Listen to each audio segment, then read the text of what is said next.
Happy Thanksgiving week, Antioch family. What a year we've been through together so far. As we're here in this Thanksgiving holiday week, I wanted to share a few thoughts with you, some things that I've been reflecting upon in my own life as I reflect upon this week that is before us, this Thanksgiving week. I've been reflecting on 3 Psalms recently, Psalm 136, Psalm 137, and Psalm 138, just in the midst of the challenging season that we find ourselves in, and yet this season of Thanksgiving. I want to read just a few, the verse, or the few verses that begin each of these chapters. I want you to just, what do you observe? What strikes you? Psalm 136, 1. It says, "Give thanks to the Lord, for he is good. His faithful love endures forever." And this psalm ends with, "Give thanks to the God of heaven. His faithful love endures forever." Psalm 137. I'm going to read verses 1 through 4. "Beside the rivers of Babylon, we sat and wept as we thought of Jerusalem. We put away our harps, hanging them on the branches of poplar trees. For our captors demanded a song from us. Our tormentors insisted on a joyful hymn. Sing us one of those songs of Jerusalem. But how can we sing the songs of the Lord while in a pagan land, while in this land of exile?" Psalm 138. "I give you thanks, O Lord, with all my heart. I will sing your praises before the gods." Now, all of these, they look back and they're remembering real events, real experiences in life. And what strikes me is that gratitude for God's good gifts is right next to grieving over great loss and pain. I'm going to say that again. Gratitude for God's good gifts, Psalm 136, Psalm 138, is right next to grieving over great loss, Psalm 137. This has just felt really relevant to me as I've been meditating upon these 3 different Psalms, chapters in Psalms.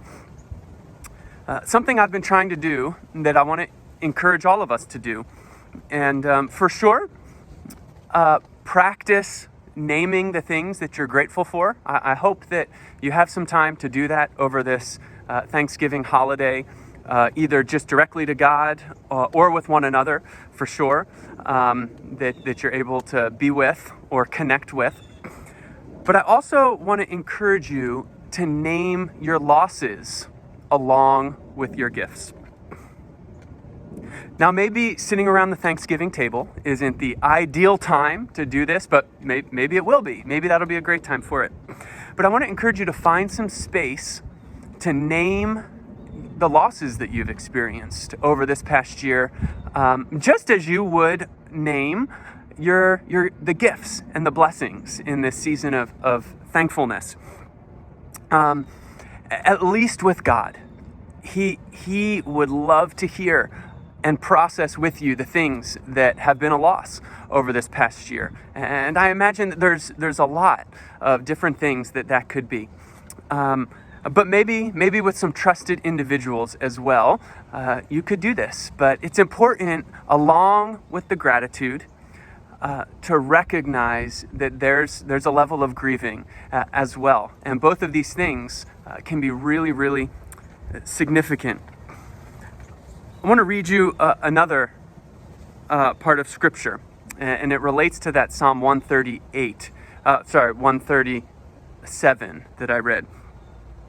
"Singing cheerful songs to a person with a heavy heart is like taking someone's coat in cold weather or pouring vinegar in a wound." Wow. Now, that's a graphic proverb if I've ever heard one. Singing cheerful songs to a person with a heavy heart is like taking someone's coat in cold winter or pouring vinegar in a wound. Now what's the point? What's that saying? I think what it's saying is that when someone's grieving a loss, it just adds to the pain to try and force them to just cheer up in the moment, and to cheer up too quickly, that it's not helpful, and that it can actually add to some of the pain. You know, the best thing I think that we can do in this season for one another, especially in those places where there might be a level of grieving and recognizing some of the losses in this season, is to simply help others feel seen, heard, and understood.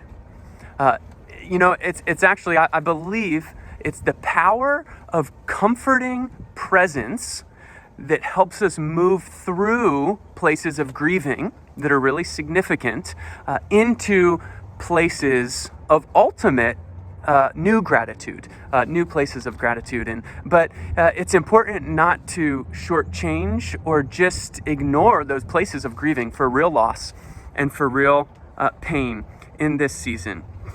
That grieving is actually godly.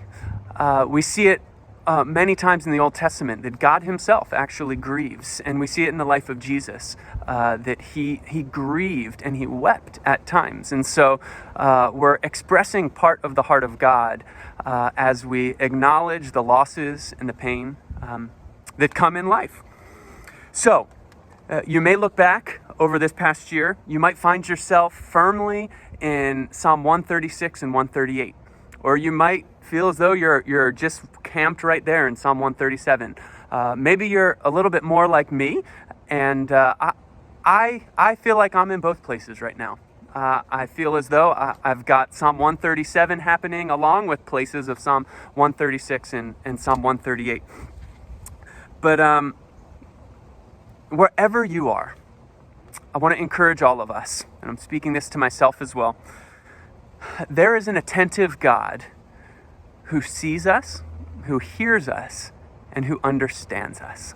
And whether it is celebrating and having gratitude over the gifts in life, or whether it's grieving the losses and the pains, he's present with us, and he's eager to enter into those places with us. I love you, Antioch family. And one of the losses that I've been grieving and that I've been experiencing is that we don't get to be with each other in person like we have in the past.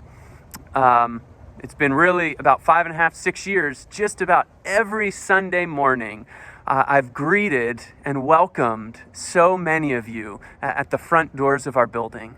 And I miss that. And that's been a place of grieving. But so anyway, that's an example of one of those things I'm bringing in. But I'm also grateful that many of you are pursuing Jesus in this season. And I'm grateful for the ways that I'm still able to connect with many different ones of you in this season. And so I love you. I'm praying for you. Our family's praying for you. Our staff and our elders, we're praying for this church and this congregation in this season. So just want to say, God bless you, and I'm hoping that you're able to meet with Jesus in a special way over this week.